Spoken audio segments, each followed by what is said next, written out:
حمید صاحب کی وجہ سے ان کی ایک چائے کی پیالی کی وجہ سے سفر ہوا سرینا کی ایک چائے کی پیالی جس میں ملیٹنٹس کو یہاں پر آباد کیا گیا تھا، یہاں پر لایا گیا تھا اور جنہوں نے پھر ہتھیار اٹھا لیے، تو وہ تو آپ دیکھیں کہ وہ چائے کی پیالی تو ہمیں بہت زیادہ مہنگی پڑی اور پڑ رہی ہے، تو لہٰذا ایک فیصلہ آیا ہے اور اگر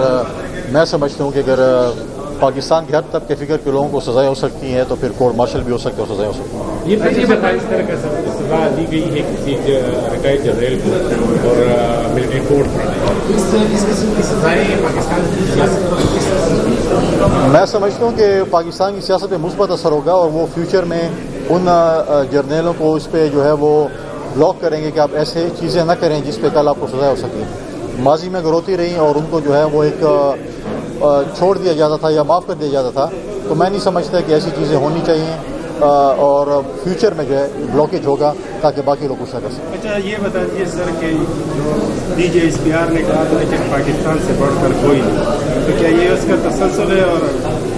آئندہ بھی کچھ ایسا ہو سکتا ہے ہونے والا؟ بالکل، اگر کوئی بھی پاکستان سے اپنے آپ کو بےروزما ٹھہرائے گا یا پاکستان سے کوئی اوپر ہے یا ریاست سے اوپر سمجھے گا تو ڈیفینیٹلی وہ سزا ہو سکتے ہیں، اور ڈی ایس پی آر نے جو کہا تھا کہ سب سے پہلے ریاست، تو میں سمجھتا ہوں کہ ہم بھی کہتے ہیں کہ سب سے پہلے ریاست اور پھر اس کے بعد سیاست ہونی چاہیے۔ میرا اشارہ بانی کی طرف ہے، تو بانی کوئی اوپر سے اتری کوئی مخلوق نہیں ہے، اس کو سزا نہیں ہو سکتی، اس کو کیوں سزا نہیں ہوگی؟ وہ کوئی اور مخلوق ہے، وہ بھی اگر اس نے ایسے کرتوت کیے ہوں گے اور ماضی میں ایک پہ تو اس کو سزا ہوئی ہے، اگر باقی بھی ایسی کرتوت نے کی ہیں جس میں وہ سزا ہو سکتی ہے تو سزا ہوگی۔ یہ تو بات نہیں ہے کہ بانی چیئرمین کہیں اور سے آئے ہیں، کوئی اور مخلوق ہے، انٹچیبل ہیں جن کو سزا نہیں ہو سکتی۔ اگر ایسی چیزوں کے اوپر پروف ہوں گی تو سزائیں ہوں گی، ماضی میں بھی لوگوں کو ہوں یا فیوچر میں بھی ہوں گی۔ ان کی سیاسی، معاشی اور دیگر معاملات کے لیے آنے والے چند دن کتنے اہم ہیں؟ کیا کوئی بڑی تبدیلی آپ ایکسپیکٹ کر رہے ہیں اسپیشلی کے پی کے حوالے سے؟ دیکھیے، پالیٹکس جو ہے وہ ڈے ٹو ڈے افیئر ہوتا ہے، روزانہ کی بیس پہ جو ہے وہ چیزیں چینج ہوتی ہیں۔ کے پی کے حوالے سے دیکھیں، کے پی ایک بڑا ایک سینسیٹیو پروونس ہے جہاں پر ہم دہشت گردی کے خلاف جنگ بھی لڑ رہے ہیں۔ دہشت گردی یہاں پر جو ہے وہ آپ دیکھیں کہ روزانہ کی بیس پہ دہشت گردی ہو رہی ہے، ہم چاہتے ہیں کہ اس کو ہم کنٹرول کریں۔ صوبائی اور وفاقی حکومت ایک پیج پر ہو کر اس چیزوں کو دیکھے۔ ہماری صوبائی حکومت جو ہے اپنی وفاق کے ساتھ مل کر، سیکیورٹی ایجنسی کے ساتھ مل کر انٹیلیجنس بیس آپریشن کو سپورٹ کریں تاکہ ہم اپنے صوبے میں امن لا سکیں۔ جہاں تک بڑی تبدیلی کی آپ بات کر رہے ہیں، میں نے ہمیشہ یہ بات کی کہ صوبائی حکومت کے ساتھ ہے، کہ صوبائی حکومت اگر پراپرلی سپورٹ کرے گی اور یہ بات نہیں کرے گی کہ ہم ان لوگوں سے مذاکرات کریں جو آج ہمارے اوپر ہتھیار اٹھائے ہوئے ہیں، جو پاکستان کے آئین کو نہیں مانتے، جو پاکستان کے قانون کو نہیں مانتے، تو میں سمجھتا ہوں کہ اس کے ساتھ تو مطلب ہے کہ پھر آپ کیسے اس کو ٹالریٹ کر سکیں۔ ایک اور چیز، میں نے کل ایک ویڈیو ٹی وی پہ دیکھی جو کہ بڑی افسوسناک تھی، آپ کی میڈیا کے ذریعے دیکھی، اس پہ مجھے نہیں پتا کہ وزیر اعلیٰ صاحب سے کیا موقف ہے، لیکن جو موقف میں سمجھ سکا جب وہ ایک ڈی پی او صاحب کو ایک ڈرون دے رہے تھے، شیلڈ دے رہے تھے، انعام دے رہے تھے، جہاں پر انہوں نے کہا کہ جو آپ کی جو انگلی کا جو تھا وہ اشارہ بہت غلط تھا۔ میں سمجھتا ہوں کہ وہ ڈی پی او جس علاقے میں سرو کر رہے ہیں، ہنگو میں سرو کر رہے ہیں، وہ اپنی جان پہ کھیل کر وہاں پر کر رہے ہیں۔ حق تو یہ ہے کہ ہم ان کو شاباش دیں،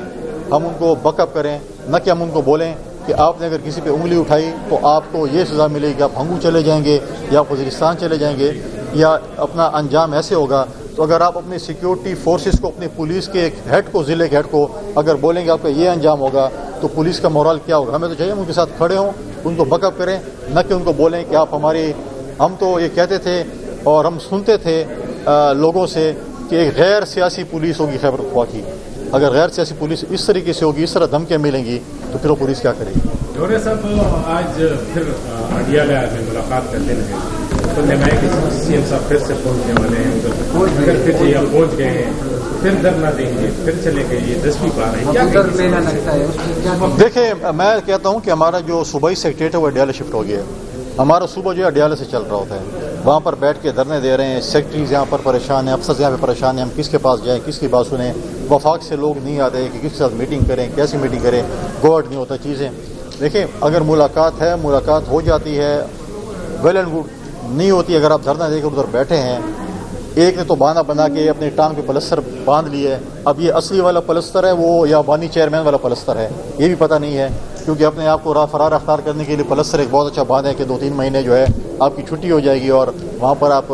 نہیں جا سکیں گے۔ تو ایسے نہ ہو کہ بار بار پلسترس کا ہی ابھی ڈرامہ چلتا رہے اور وہ پاؤں پہ پلستر باندھتے رہیں اور آتے رہیں۔ لیکن دیکھیں اگر ملاقات نہیں ہوتی تو میں سمجھتا ہوں کہ یہ ایک لیگل بیٹل ہے، ان کے وکلاء کو لڑنا چاہیے، نہ کہ وہاں پر آپ دھرنے دیں. اور میں نے پہلے بھی کہا ہے، میں پنجاب حکومت سے بھی ریکویسٹ کروں گا، کیونکہ آپ دیکھیں کہ ہمارے وفاقی دارالحکومت میں مختلف ہیڈ آف دی اسٹیٹس آ رہے ہیں. پچھلے دنوں دیکھیں آپ کے پاس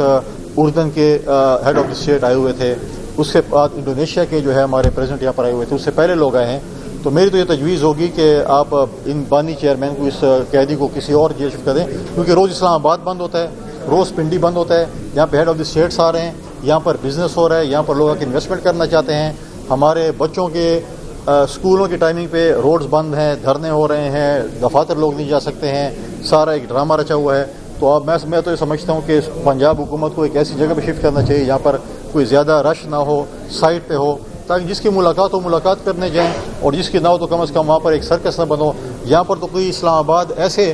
سیر سپاٹے بھی چلا جائے، پنڈی میں جو کہ فارغ ہوتا ہے اسلام آباد، کہتے چلو اڈیالہ کے بعد ایک تماشا تو لگا لیں. تو لہٰذا میں پنجاب حکومت کو یہ ریکویسٹ کروں گا کہ اس قیدی کو ایسی جگہ پہ شفٹ کیا جائے جہاں پر جو ہے وہ خود بھی سیف ہو اور ان سے ملاقات کرنا ہو. جو بھی یہ بتائیں کہ جو فیض حمید کو سزا ہوئی وہ صوبے کو نقصان پہنچ جائے جج کی ایک جانب سے، اس میں وہ اکیلے نہیں تھے، آپ کیا سمجھتے ہیں باقی لوگوں کو بھی سزا ہوگی اس میں؟ اگر اس کیس میں میں تو نہیں پتا کون سے کیس میں کو سزا ہوئی ہے، میں تو اپنے ایک بتا رہا ہوں کہ ہمیں یہ نقصان دیکھیں. دوسری بات یہ ہے کہ اگر اس کیس میں باقی بھی کوئی ملوث ہوگا یا باقی بھی کسی کے نام ہوں گے تو ان کو ڈیفینیٹلی ان کو بھی ٹرائل کیا جائے گا. اگر نہیں ہوں گے تو پھر اب پولیٹیکل جو آپ بتا رہے ہیں کہ ان کو پولیٹیکل انٹرفیئرنس کی وجہ سے یہ ہے، ان کی تو پولیٹیکل انٹرفیئرنس تو باقاعدہ طور پر وہ تو پچھلی حکومت چلا رہے تھے، تو کون سی چیز اس پہ نہیں کی. مجھے بتائیں کون کون سی چیزوں پہ جو ہے ان کو جو ہے وہ پولیٹیکل انٹرفیئرنس میں نہیں. وہ تو ماضی میں جب خان صاحب وزیر اعظم تھے تو حکومت تو فیض حمید صاحب بھی چلا رہے تھے، اس میں سزا ہوگی. اگر ایسے کیس میں سزا ہوئی ہو جس میں باقی ملوث ہوں گے تو ڈیفینیٹلی سزائیں ہوتی رہتی ہیں لوگوں کو. اچھا یہ بتا دیجیے کہ قومی کانفرنس میں شرکت کرے گی پیپلز پارٹی کے نہیں؟ دیکھیے پہلی بات تو ہے کہ جب ہم پی ٹی آئی کو بلاتے تھے تو وہ تو نہیں آتے تھے، تو آج کس منہ سے ہمیں بلا رہے ہیں؟ یہ تو پارٹی کی لیڈرشپ نے ڈیسائیڈ کرنا ہے کہ جانا یا نہیں. لیکن ماضی میں اسلام آباد میں جو کانفرنسیں ہوتی تھیں یا ہم کہتے تھے آئے ہم چارٹر آف اکانومی کریں، ہم چارٹر آف پراسپیرٹی کریں، وہ کہتے ہیں ہم آپ کے ساتھ بیٹھنے کو تیار نہیں ہیں، ہم آپ کے ساتھ ہاتھ ملانے کو تیار نہیں ہیں. آج جب خود ان کے اوپر پتہ چل گیا کہ اب ہم جو ہے